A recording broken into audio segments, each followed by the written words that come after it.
శ్రీమాత్రే నమః. మా ప్రేక్షక మిత్రులందరికీ కూడాను శుభాకాంక్షలు.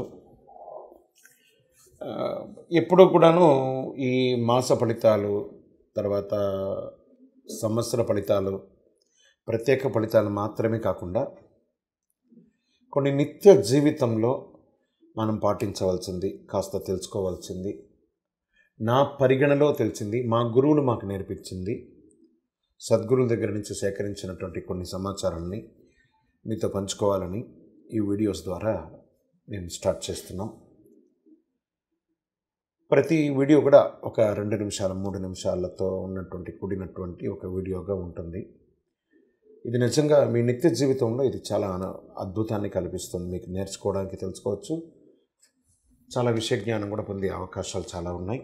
మా ఛానల్ మిత్రులందరూ చూస్తున్నారు.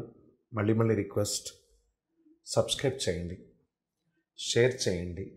మీ మిత్రులందరికీ ఇప్పుడు ఈరోజు వాట్సాప్లో, ఫేస్బుక్లో, ఇన్స్టాలో చాలా ఈజీగా షేరింగ్ ఉంది కదా.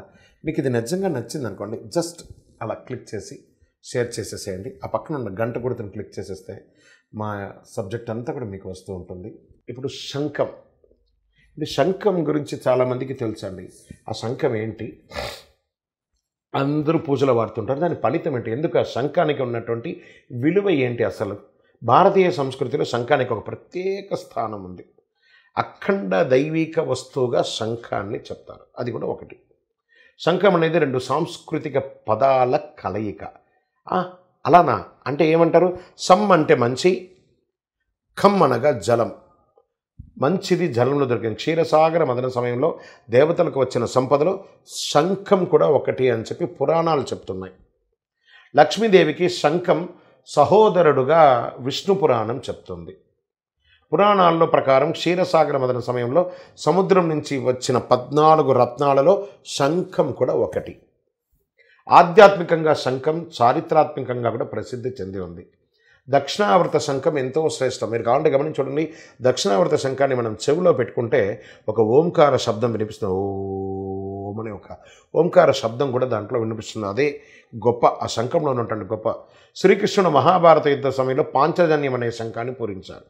అదేవిధంగా అర్జునుడు శంఖాన్ని దేవదత్తంగాను, భీముడు శంఖాన్ని పాండ్రికమని, యుధిష్ఠుడు శంఖాన్ని అనంత విజయమని, నకుల శంఖాన్ని సుఘోషానామంతో, సహదేవుడి శంఖాన్ని మణిపుష్ప అనే పేర్లతో పిలుస్తారని మహాభారత కథ కూడా చెప్తుంది.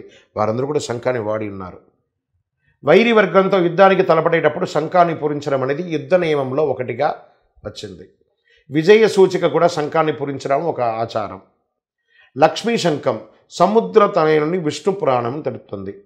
వరుణుడు, చంద్రుడు, సూర్యుడు శంఖం యొక్క పీఠ భాగంలోనూ, ప్రజాపతి ఉపరితలం మీద, గంగా సరస్వతులు ముందు భాగంలో ఉంటారు.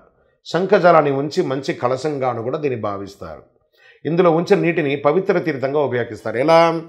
వాళ్ళ మంత్రంలోనే చెప్పడం జరుగుతుంది. శంఖ మధ్య స్థితం తోయం భ్రామితం శంకరోవరి అంగలగ్నం మనుష్యానం బ్రహ్మహత్యాపోవినాం. ఆ యొక్క శంఖజలంతో ప్రోక్షణం చేస్తే బ్రహ్మహత్యా దోషం కూడా పోతుంది అని చెప్తారు. నవనిధులు, అష్టసిద్ధులు దీన్ని ఉపయోగిస్తారు. పూజ, ఆరాధన, యజ్ఞాలు, తాంత్రిక క్రియలు శంఖాన్ని ఉపయోగిస్తారు. శంఖత్వని విజయానికి, సమృద్ధికి, సుఖానికి, కీర్తి ప్రతిష్టలకి, లక్ష్మీ అనుగ్రహానికి ఒక పాత్ర అని కూడా చెప్పచ్చు. ధార్మిక ఉత్సవాలు, యజ్ఞాదులు, శివరాత్రి పర్వదినాలు శంఖనాదాన్ని అద్భుతంగా చేస్తూ ఉంటారు. శంఖానికి పూజించడం పాటు శంఖంతో పూజాది కార్యక్రమాన్ని నిర్వర్తిస్తారు. దీనిలో ఎలా ఉంటుందంటే శంఖ పూజనే ఉంటుంది. ఆ శంఖానికి పూజ చేసిన తర్వాతనే ఏ పనైనా కూడా చేయాలి అని చెప్తూ ఉంటారు. అభిషేకం చేస్తారు. ఆ శంఖంతో రకరకాల నవాభిషేకాలు చేస్తారు. శంఖంలో కూడా వివిధ రకాలు ఉన్నాయి. దీని ఆకారాన్ని బట్టి దక్షిణావర్త శంఖం, మధ్యవర్త శంఖం అని చెప్తూ ఉంటారు. వీటిలో లక్ష్మీ శంఖం, గోముఖ శంఖం, కామధేను శంఖం, దేవశంఖం, సుఘోష శంఖం, గరుడ శంఖం, మణిపుష్పక శంఖం, రాక్షస శంఖం, శని శంఖం, రాహు శంఖం, కేతు శంఖం, కూర్మ శంఖాలని ఇన్ని రకాల శంఖాలు ఉన్నాయి. భారత యుద్ధ సమయంలో శ్రీకృష్ణ పాంచజన్య శంఖాన్ని ఉపయోగించారు. ఇలా విరాటుడు సాత్విక శంఖాన్ని పూరించినట్టు పురాణాలు చెప్తున్నాయి. పూజా గదిలో దక్షిణావర్త శంఖం సిరి సంపదలు చేకూరడానికి పూజా మందిరంలో దక్షిణావర్త శంఖాన్ని ఉంచుకుంటే శాస్త్రాలు చెప్పబడుతున్నాయండి.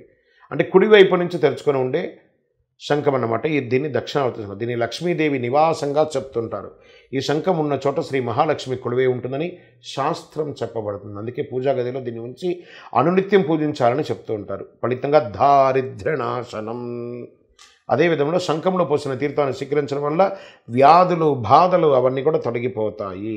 శంఖాన్ని ఊదినట్లయితే ప్రాణాయామం చేసినంత వ్యాయామం శరీరానికి దొరుకుతుంది. అంటే సకల నరాలు యాక్టివేట్ అవుతుంది, చక్రాలు కూడా యాక్టివేట్ అవుతుంది. అంటే శంఖాన్ని ఊదితే గుండె ఆరోగ్యంగా లబ్డప్ అని కొట్టుకునేది, మంచి బ్రీత్ కూడా చాలా చక్కగా అవుతుంది, మెదడు చురుకుతనం పొందుతుంది, ఊపిరితిత్తుల పనితీరు శ్వాసక్రియ బాగుంటుంది. శంఖం బోధనం వల్ల గృహ ఆవరణలో దుష్ట శక్తులు దూరంగా పారిపోతాయి. దీన్ని పూరించేటప్పుడు వెలువడే కంపనాలతో ఎలా ఉంటుంది అంటే వాతావరణంలో ఉండే రోగకారకులైనటువంటి క్రిములంతా కూడా నశిస్తాయి. శంఖం వల్ల మనిషిలో తమో రజో గుణాలు నశించి సత్వగుణంతో పెరుగుతూ ఉంటారు. అందువలనే శంఖాన్ని పూరించడం వల్ల కానీ, ఆ ధ్వనిని వినడం వల్ల కానీ 6 నెలలు పురాణ శ్రవణం విన్న ఫలితం, వేదకోశం విన్న ఫలితం పొందుతారని చెప్తుంటారు. కాబట్టి ప్రతి ఒక్కరూ మీ యొక్క ఇంట్లో ఆ శంఖాన్ని ఉంచి పూజించండి. పూజించకపోయినా పర్లేదు, ఇంట్లో ఒక శంఖాన్ని పెట్టండి. లక్ష్మీదేవి అంటానంటే లక్ష్మీదేవికి అన్నగారు కదా ఈ శంఖం, అలా పెట్టేసుకోండి. విజయవస్తు.